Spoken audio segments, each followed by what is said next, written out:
नमस्कार। अथ षष्ठं मण्डलं चत्वारिंशत्तमस्य सूक्तस्य भरद्वाजो बृहस्पत्य ऋषिः इंद्रो देवता। अब षष्ठम मंडल के 40वें सूक्त का प्रारंभ है।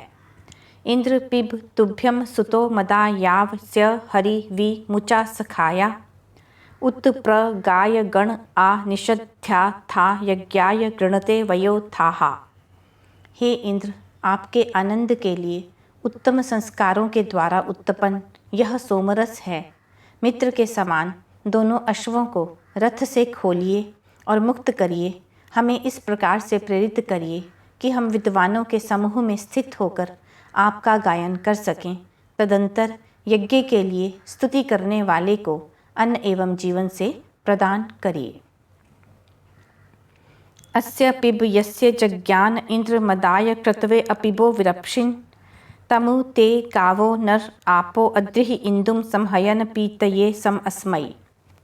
हे स्तुति करने के योग्य मनोहर धनों के स्वामी, प्रसिद्ध होते हुए अथवा ज्ञान को प्राप्त होते हुए आप इस आनंद देने वाले पराक्रम करने के लिए जिस सोम को पिया था उसका पान करिए।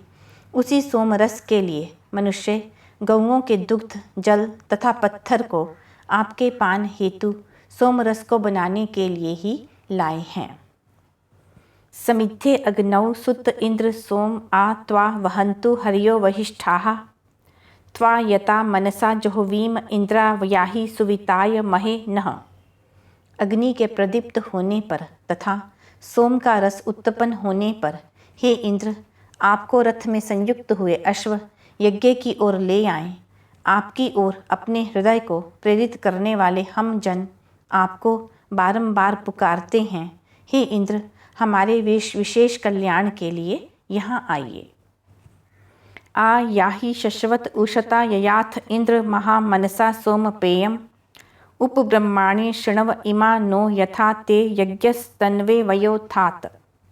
हे इंद्र, आप निरंतर रूप से यज्ञ में जाते हैं, इसलिए इच्छा करते हुए प्रबल मन से सोमपान के स्थान पर आइए।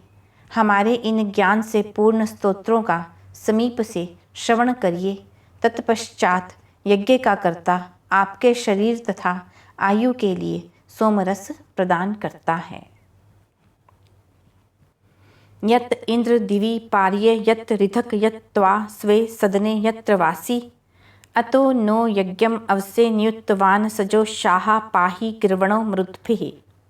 हे इंद्र, दूर देश लोक में यदि आप वास करते हो अथवा अपने गृह में अथवा जहाँ कहीं पर भी रहते हो, वहाँ से आकर हे स्तुति करने के योग्य नियत करने वाले ईश्वर के सदृश मरुतों के साथ आनंद से रहने वाले आप हमारी रक्षा के लिए यज्ञ रूपी सत्य व्यवहारों की रक्षा करिए। यह षष्ठम मंडल में 40वां सूक्त समाप्त हुआ।